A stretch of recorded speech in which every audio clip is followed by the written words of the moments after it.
just download, buy for free, a squash romance called Squashed, part of a series called Hornucopia, and try to figure out when to read it and come to the realization, Thanksgiving.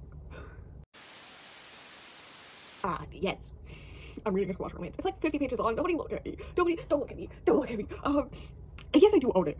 That's also the thing. It was on stuff by Kindle. I would just, the most recent stuff by Kindle, I would just scroll through, and then I saw it, and I went, you know, it'd be really funny. And also, this was post reading the Fork vlog. That's another thing we gotta do really fast. If you like object romances / people talking about weird romances for like 20 to 30 minutes, hopefully not only that long, I'm gonna have to make a playlist of them, because this is apparently a thing of my life now. My most popular being Forked. Okay, I've read 4 so far. So there's gonna be a playlist. It's gonna be up above in the cards. So get that over with now. It is 2 days before Thanksgiving, and it feels like the perfect time to read a squash romance, in which, in fact, in case you were wondering, she did write it. I already read the author's note where she explains why she wrote this, in which essentially, which I think, let me check, I think her name's Erica LaPlante. Elise LaPlante. Oh my god, hilarious. I did contemplate wearing an outfit that matches the cover, but the only thing I would think of is a yellow dress, yellow sundress, and it is, like, we just had our first series Snowfall of the Year, like, 2 days ago. We're not doing that. But anyways, reasonings why. She had just been laid off. She had writer's block. She had just gone through a pretty bad breakup, and she was hanging out with a friend, chopping up vegetables for dinner, and picturing it as something else. Icon. And she had just read the Unhinged, the Door one, that I should do for this at some point. And so then she went, let me just go write a squash smut to, like, get back into writing. You know, I was gonna make a joke about maybe this is what I need to pivot to, but actually, because the 2 things I know I need to work on my own writing is dialogue and smut. I know that. And usually when I practice, I'm just writing fanfic. So, like, catch me in 6 months being like, check out my book. I don't know, I was gonna think of a random object that could be smut, but I couldn't think of anything. I'm gonna become the new Chuck Tingle. Watch me. Anyways, so that's how this came to exist. I'm going to read it. It's like 50-ish pages, 55 pages. If you've watched the other ones of videos of like this that I've done, usually I time lapse. I'm not gonna do it this time just because I'm gonna go to the dogs while I read it, and I'm gonna look like a slob in bed, just laying there like, dead. Also, everything hurts and I fell on a chair the other day, so I'm definitely gonna look like a slob, just being like, to be comfortable. I guess we should start with the synopsis. We have to talk about what this book is. I usually read the synopsis live for the first time for you. It's only 1 paragraph, so we love that. Also, I have mentioned that as part of a series, right? I said it's Hornucopia. I love that. The second one, I don't know how many there are, but I know there's a second one that is an eggplant. And when I asked my sister what month eggplant makes me think of, she said August. When she realized why I was asking. So expect that at some point in August. I have a mental reminder going on. Don't worry. Anyways, for your pleasure, enjoy for Thanksgiving, me reading Squashed, which is apparently about Joanne. Was it Joanne? Joanne. I think it's the same. It's like, looks like it's spelled the same way as the fabric store, Joanne's Fabrics. Weird. Okay, Joanne was excited to finally have time off from work, her human job and her fae one. Stacking up on food turned a bit more complicated than she expected when the squash, capitalized, that she brought home turned out not to be edible in the way she wanted. And worse than that, he's hot. Just that, oh no, he's hot meme. Oh no, he's hot! Oh my god. Anyways, I have other things I need to do for a minute, and then I'm gonna read this. It's gonna take me like an hour and a half max. I'm gonna just be a good fun time. Also, this may be what I need. Because I've been sick all month, and also I fell out of a chair 2 days ago. Everything hurts. It's fine. I feel fine. I don't feel fine, but it's fine. It's whatever. So, you know, this may be what I need to get into reading again, because I've been kind of in a slump. We love that for me. I'm gonna leave off this intro to inform everybody that this is going to be my 220th book of the year. I don't know who I am either. So yeah, shout out to me for that. Why? I don't know. It wasn't planned. Like, that just feels like the perfect round number to read this for. That wasn't planned, and that's fine. Anyways, I'm gonna go read about this woman being a gourd. You know what? Props for her to make the second one the vegetable you'd think it'd be if you were thinking about baking vegetables, right? Like, eggplants are the emoji for a reason. And she waited until the second one to do that one. We're very proud. Anyways, goodbye. This squash is a prince who vibrates. It is cursed. Why is it a thing with her cursed and they vibrate? In every single one of these I've done. Why is that a thing? Anyways, yeah, so he's a prince from another realm who, one of his sisters, was being hit on by this eggplant that she didn't like. Obviously the next one. Sorry, I'm just remembering what this book is. Oh my god. And then the eggplant got help from their evil witch of a stepsister to help him, and so he turned Gordy, that's the egg, not the eggplant, the squash is named Gordy, to force him into the squash form permanently, until essentially his mate, her excretions or something like that, I don't know, end up on him. And when she was cutting up vegetables, she cut her finger, so she bled a little bit on him, and that turned him into a man. And then they banged a bunch. Well, they did bang some, which turned him back into a squash. But then she tried to squash like a week later, which is when it started vibrating, and by getting her secretions on him again, he turned back into a man with his memories this time. The end. I'm giving it 3 stars. I will say this: I did laugh a lot. I did highlight a bunch on Goodreads because it was funny at parts. I can't lie, it was really funny at parts. Oh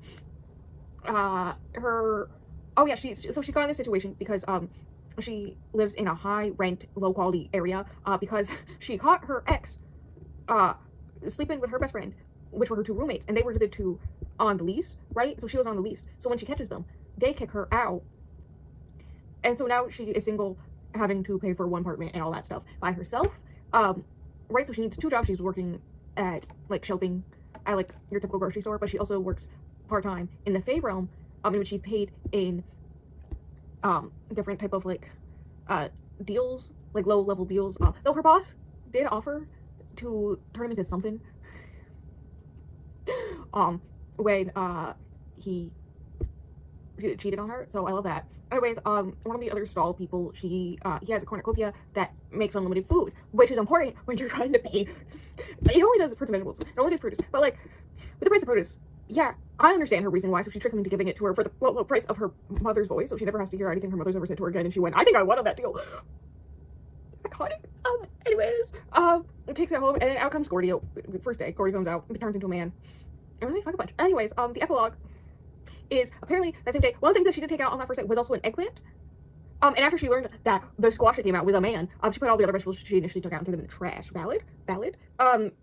Right? And so the eggplant was the eggplant that was hidden on his sister. Apparently he was also hit with a curse, and he escaped in like the first week, right? None of them know that he's here, and he gets picked up by a random woman and man on the street, and the man spits on him, and he's found his mate. Yeah, the next one's gay. The eggplant one's gay. That's so iconic. Anyways, I laughed a lot. It's so funny. Listen, it's what you expect from these type of books, and I had a great time. We don't need to talk about it. Should I list off some of my wonderful highlights? Because I did highlight a lot. Oh my god. Okay, some of these great lines. And I quote, I was probably also going to be saving so much on therapy now that I had no memories of my mom calling me, well, anything. Oh my god, there's like a whole, oh my god, there's so many Bridgerton references. There's also supernatural references. There's a part, oh my god, I forgot to talk about this. It's shaped like a squash. Also when she first pulls him out of the cornucopia, he's like 9 inches long, and she like is imagining cutting it up like it's her ex's, and she's like, oh, like there was anything that big on that man. Anyways, the last scene, he has vines instead of hair, and the vines can move on their own and be used for things. So they're holding her up, and she's going up towards the ceiling, and she makes a reference to the mom in Supernatural, like the first scene in God, why would you do that? That's anyways, yeah, the vines move on their own. The squash vibrates, and it has vines that move on their own and can be used. Anyway. We're gonna end at another great quote. There's so many that I saved, but I don't think this is what my doctor meant when they said I needed to eat more vegetables. Oh, beautiful. With this, I don't think this would have been funnier with my live reactions, because the most you would have gotten is like when they first were going at it in the shower the first time. I was like, they're like, but otherwise, because that was when it was brought up, the shape of his, and I was like, but otherwise, it wasn't the wildest thing I've read. I don't know who I am. Anyways, I'm gonna go mark this as red. 3 stars. I don't know what to rate it. I wasn't gonna rate it, but then Fable makes you rate things, so I just decided 3. Was fine. So that's good. I'm gonna move on with my life until I read the next one. Honestly, contemplating reading it sooner rather than later, and then just having that scheduled. We'll see. That's everything. If you want more videos of this type, oh my god, I love this. There is a playlist. They're much longer videos. This is the shortest one by far. I know this. So easy. I'm having a great time editing. At least there's that. You know, I don't understand why Joanne didn't go back to the magical realm with him, because she can, and he's a prince, so I'm assuming he has money. right? Like, girl, go off. Maybe because there's like an evil witch who cursed him. I guess I get that. The evil stepsister witch. Like, I get that. But he has family there. And you don't. So, go there and be a princess. Marry your gourd. Sentences I say. Anyways, links below for all the things. I stream on Twitch a lot unless I'm sick for a whole month. I do videos every Wednesday and Saturday. Usually Saturdays are bookish videos like these. Not exactly like this, but like these. And Wednesdays are gaming from Twitch. But things have been like tossed around all up in the air with this month and next month. So who knows when anything will be anything. Just know there's gonna be a video on Wednesday and there's gonna be a video on Saturday. I'm posting more on Instagram in general. And that's everything. I'm gonna go. Goodbye. Thanks for coming to the video. Is there a squash emoji? I should check these things before I start filming. Okay, because there's not a squash emoji, I guess if you're on this where you say eggplant emoji, because I actually don't want you to say eggplant emoji. I kind of don't want you to do that. Should we do the banana instead? Let's do the banana instead. Because there is at a point where a guy wears a banana shirt. It's kind of important. It's not that important, but they do use it as an explanation on how people travel between lands and whatnot. And how we thought that person was an actual banana in human form. So banana emoji, if you've gone this far. Thank you if you have. I'm gonna go do other work as I laugh thinking about this book for the rest of my life. Not the worst thing I've read this year.